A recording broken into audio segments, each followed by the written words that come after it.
Hey, what's going on, guys? This is AndrewChicken, and welcome back to another video. And do not adjust your television screens, do not change the channel. You are, in fact, on the correct video. There has been a second update to Deadlock in the span of 2 days, and this update contains all the balance changes that were missing from the previous update. And so, there's a lot to cover. The link to the patch notes, as always, will be in the description down below. And, let's just get started. And, right off the bat, it seems like a lot of people don't like this update, just from the initial emoji reactions. Usually, they're pretty positive, especially for yesterday's update, but this one, not so much. So, what did Yoshi do to make so many people, including honestly myself, upset?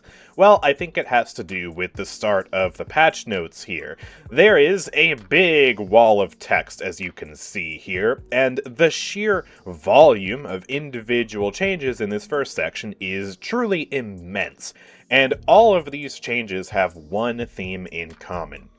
Everybody is getting slower. Movement speed has been nerfed drastically in this update across pretty much every aspect of what's involved with movement speed. So, first of all, at the very least, there is a slight change, not necessarily a nerf up here, to the movement speed slow from taking damage. Instead of being 10% just at all stages of the game, it is now a 20% movement slow, but only for the portion of movement speed that you have over your base movement speed. So let's say you buy Enduring Speed. That brings you up to 2 meters per second additional movement speed. There will be a 20% slow applied to that specific 2 meters per second of move speed, but if you don't have any movement speed items, then you won't be slowed at all. So, alright, that's fine.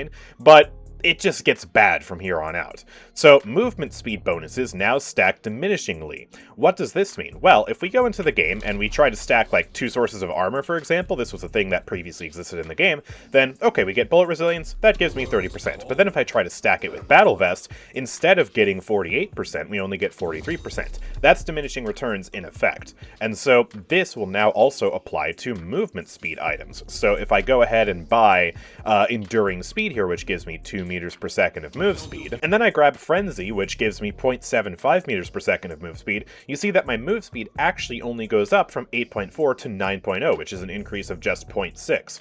So, not only did a bunch of items get their numbers reduced, but now if you stack multiple of those items together, you're also going to have diminishing returns, and so your movement speed is going to be even worse than it was in the previous patch. And yeah, every single item that has a movement speed component has had that movement speed reduced by usually anywhere from like 10 to 30% is what it seems here. So really just big nerfs across the board, and this is also true for items that give you sprint speed. Sprint speed isn't safe either. On top of that, they nerfed the base move speed of every character except for really slow characters by 0.1 meters per second, and heroes with move speed spirit scaling have had their values reduced by a whopping 40%. So a character like 7, who actually has movement speed scaling, as you can see here, he is going to get significantly less value from spirit stacking now. If I go ahead and grab Boundless Spirit, I am still getting an okay amount of movement speed, but it's really going up by about like 1 meter here.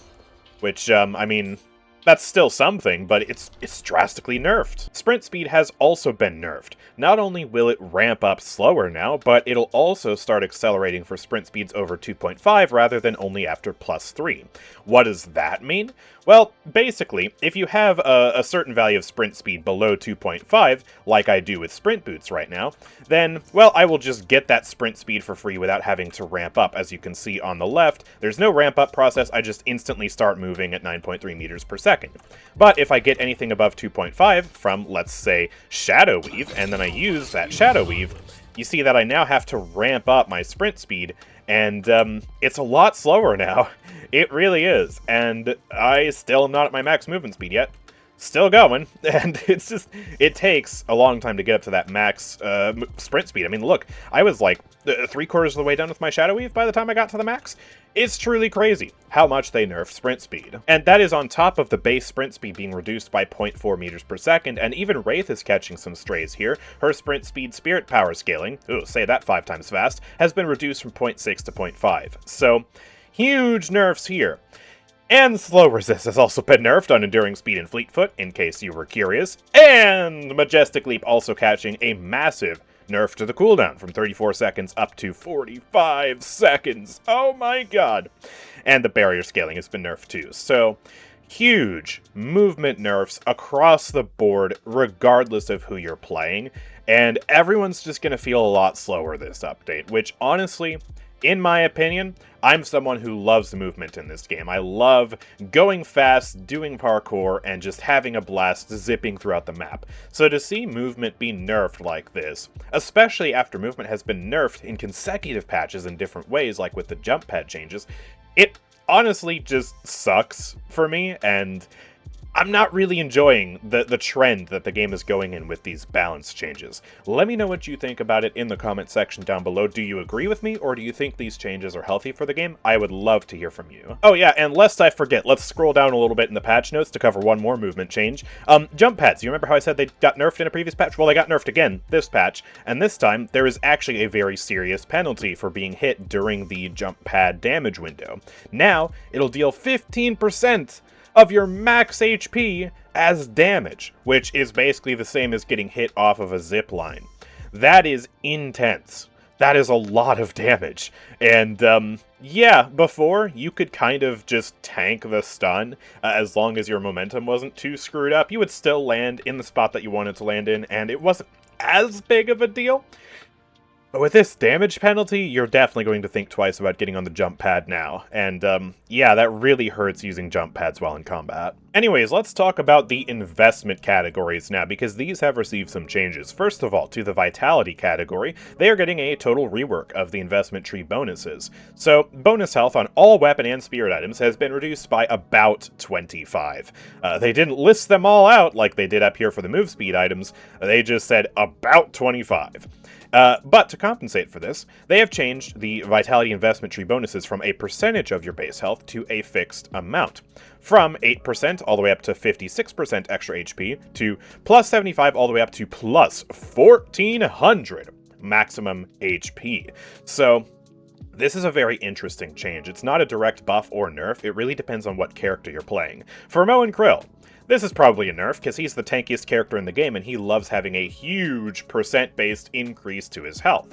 But for a character like Mina, who doesn't have a lot of health and doesn't really benefit from percent-based base HP, this is actually a huge boon to Mina, because she loves flat health scaling. Can you imagine Mina with 1400 extra flat health? I mean, she's never going to get there, but can you imagine Mina with like 525 extra base HP, as opposed to, what, 34% extra, which is what you would have gotten previously?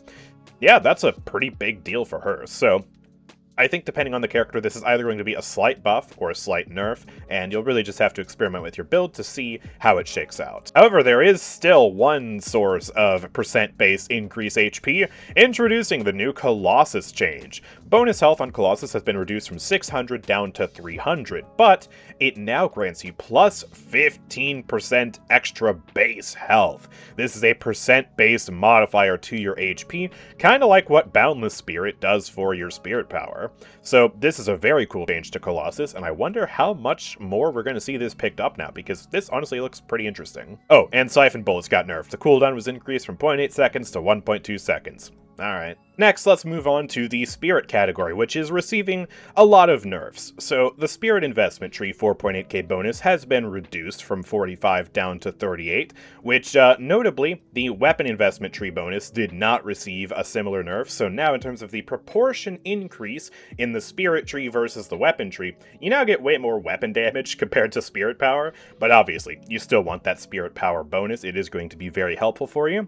And they have also nerfed Surge of Power and Rapid recharges spirit power by 4, so just some spirit power reductions in these 3 areas, and then also they have reduced the amount of spirit resist reduction that can be applied from certain items. So Crippling Headshot is getting a bullet and spirit resist reduction from minus 18% to minus 16%, Focus Lens and Spirit Sap are both going from 12% down to 9%, and Spirit Snatch is going from 15 down to 12%. And then on top of that, we got a Tank Buster rework. So Tank Buster will no longer do a percentage of max HP as damage. Instead, it's now a percentage of current HP as damage, and the damage dealt has increased from 5% up to 7.5%.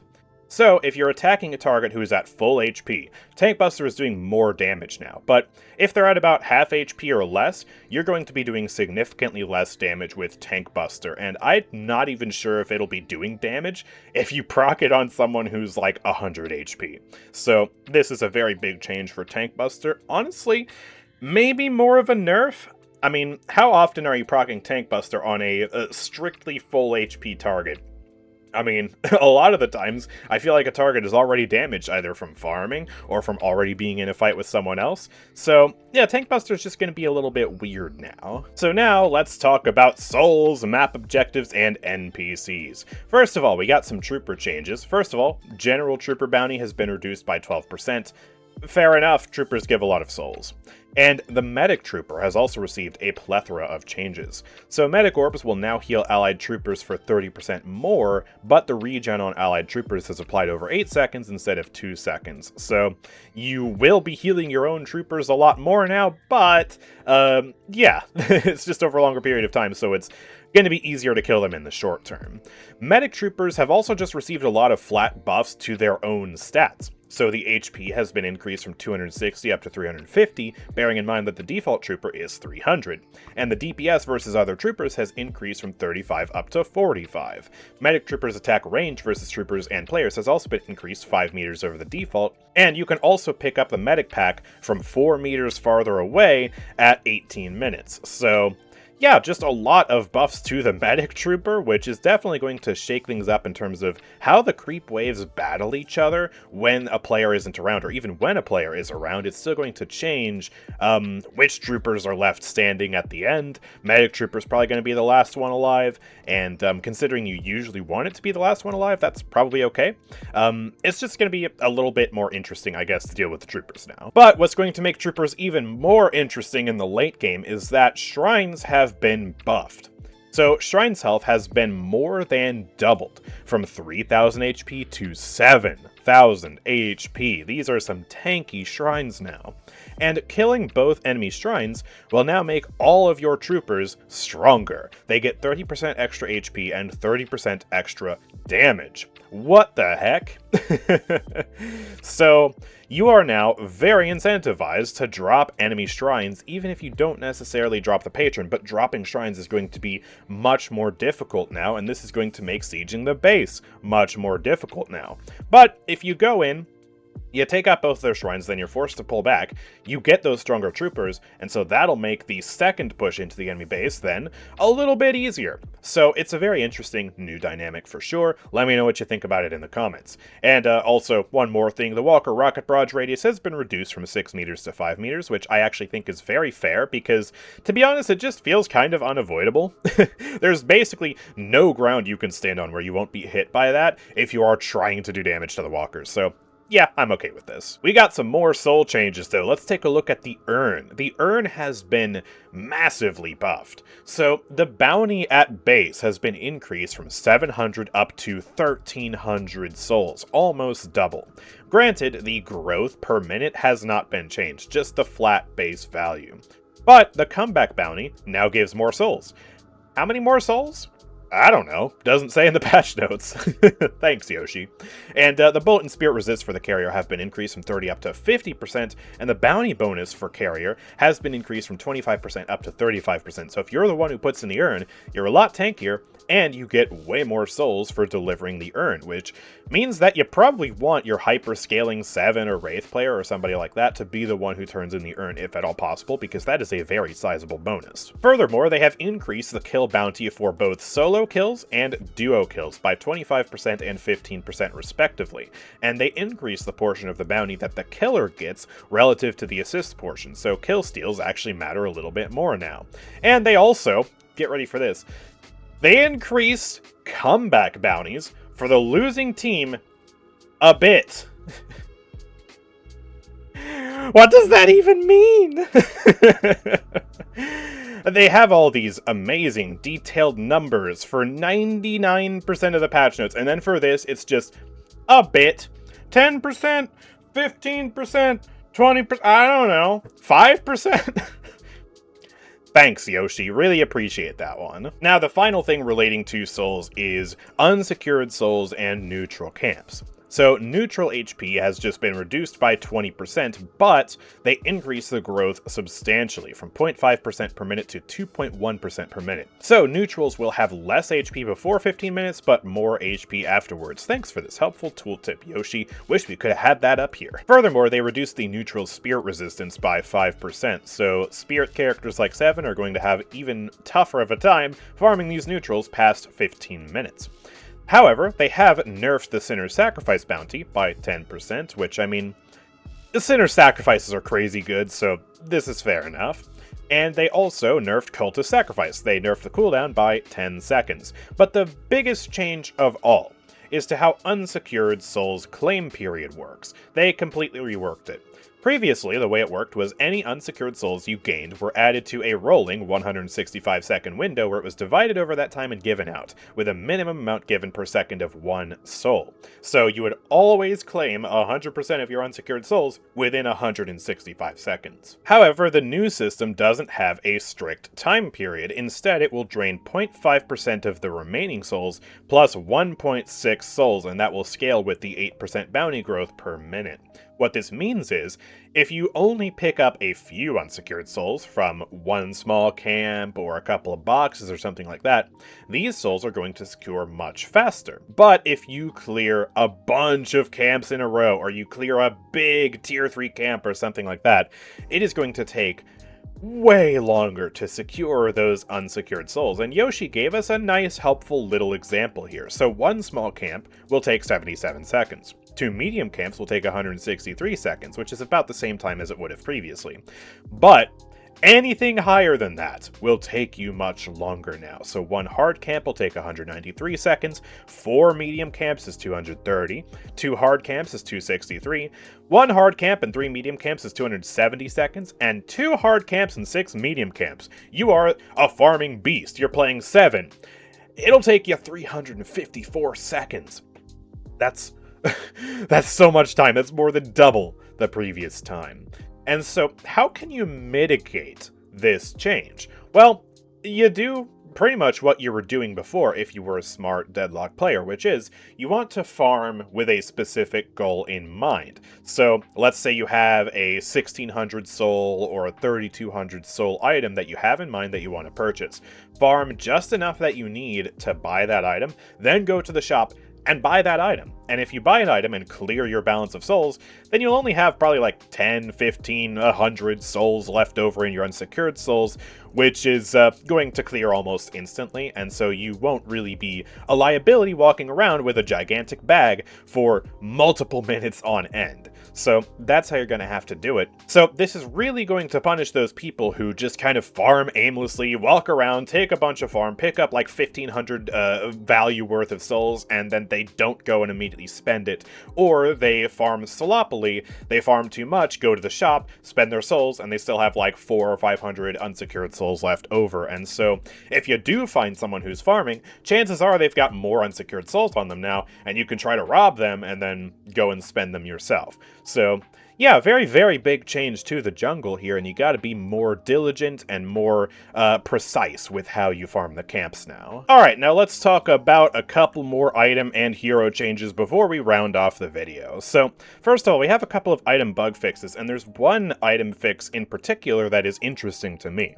So, they fixed a bug causing armor-piercing rounds to reduce damage on targets with negative resist. So if I reduce this guy's resist with crippling headshot, and then I just spray bullets into him, armor-piercing rounds just isn't doing anything, because he's got negative resist. Previously, you would basically just be rolling and having a 50% chance to ignore that character's negative resist. So if I go ahead and make this guy a puppet, and then give him bullet resilience, you can see that, indeed, armor-piercing rounds is working, and you can see that sometimes I'm getting 10, sometimes I'm getting 7. And now, if I go ahead and reload, give this guy a crippling headshot, you'll see that, well, we're going from 7 up to 9, and then 10 up to 12. So, negative resist now just works a lot better in conjunction with armor-piercing rounds. I thought this was intended behavior. It made sense to me. Armor-piercing rounds ignores bullet resistance. Negative resistance is still bullet resistance, so shouldn't armor-piercing rounds ignore negative resist?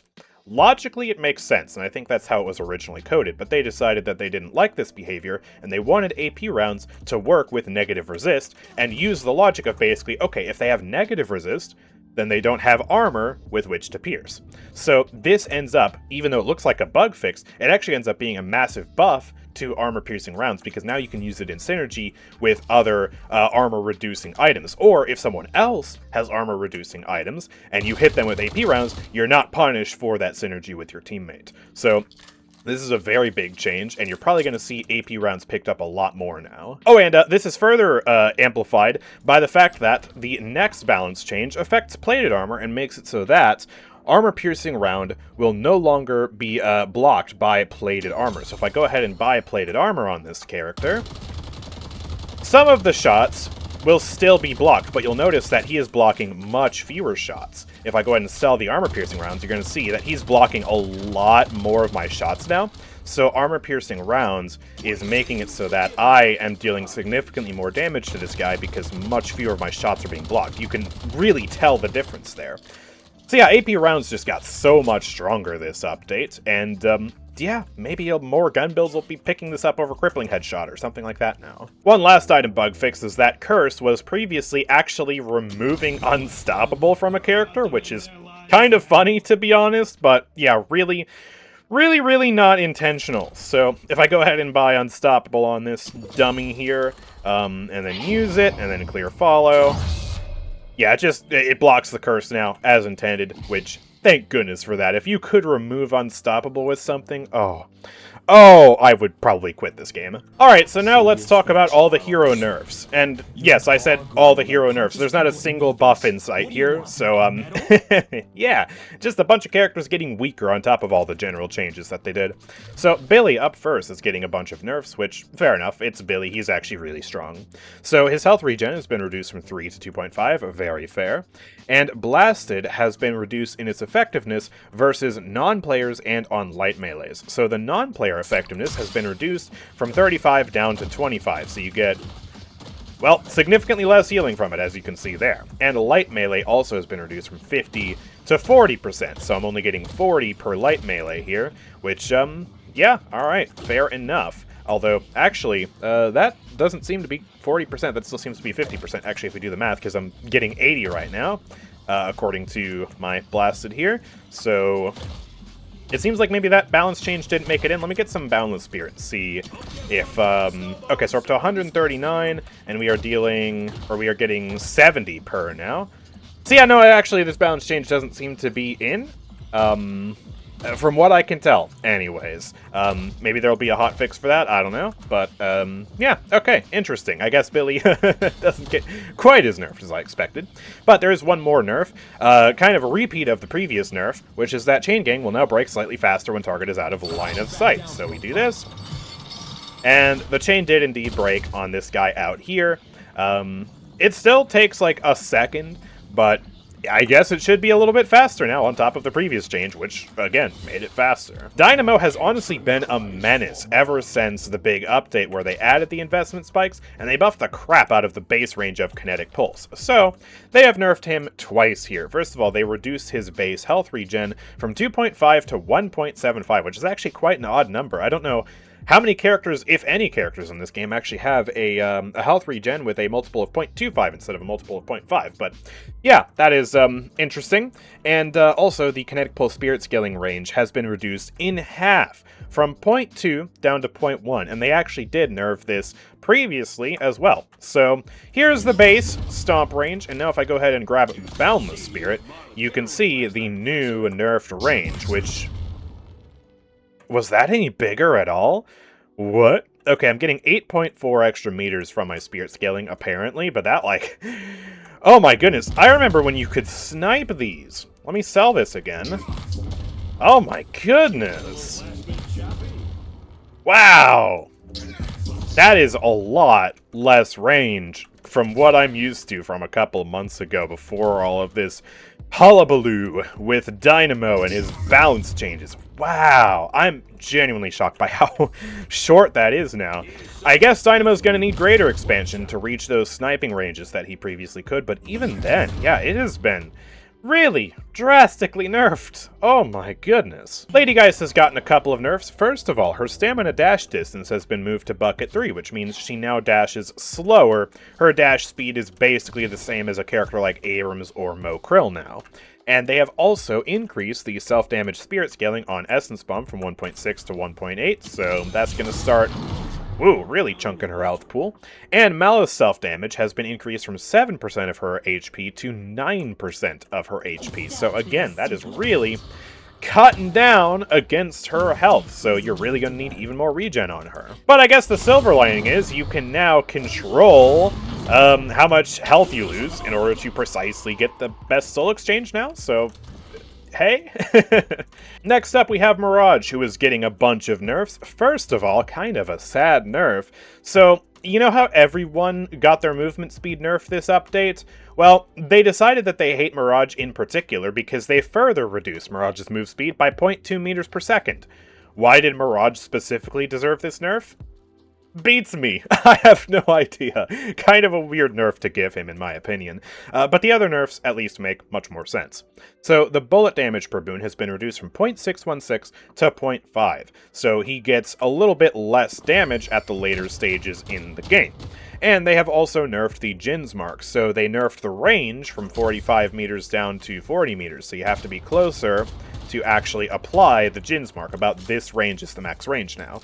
And they also increased the cooldown from 2.5 seconds up to 2.6 seconds, so it's a little bit slower to get to the next multiplier, although certainly, with cooldown items and with the Jin's mark maxed out, this probably won't be as big of a deal. Finally, they shifted Traveler's cooldown, so they took a little bit of power out of the base cooldown and put it into the Tier 1 upgrade. So the base cooldown has been increased by 10 seconds, but the Tier 1 cooldown reduction has also been buffed by 10 seconds, so you get the Tier 1, and your Traveler cooldown is exactly the same. Shiv has also been nerfed! Yay! I'm sure Shiv mains are super excited to hear their character has been nerfed for the 20th patch in the row. Shoot, I swear this character gets nerfed more than 7. It's crazy. So, Bloodletting's deferred damage has been reduced from 30% down to 25%, but you do get some of that back at the Tier 2. Just in the early game, you get less incoming damage deferred. They also further reduced Rage's build-up by 6%, so you know, takes longer.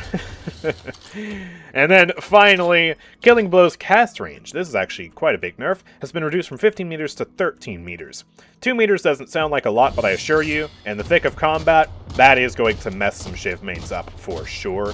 And, yeah, you have to be much closer now to land that Killing Blow, and especially versus hyper-mobile targets, or targets that are able to fly, this is actually going to really hurt the efficacy of Killing Blow. So, yeah, more Shiv Nerfs! Vindicta is getting one nerf, just one nerf, and I think this has to do with the fact that she is one of the biggest beneficiaries of the investment categories, because she just loves to do a lot of gun damage, a lot of spirit damage, and obviously it's easy to get vitality investment up. So, I think that because they nerfed spirit so much, just globally, they're being a little bit light-handed with her in terms of the direct nerfs that she's receiving, because she only got one nerf, and it's to the Tier 2 of Assassinate.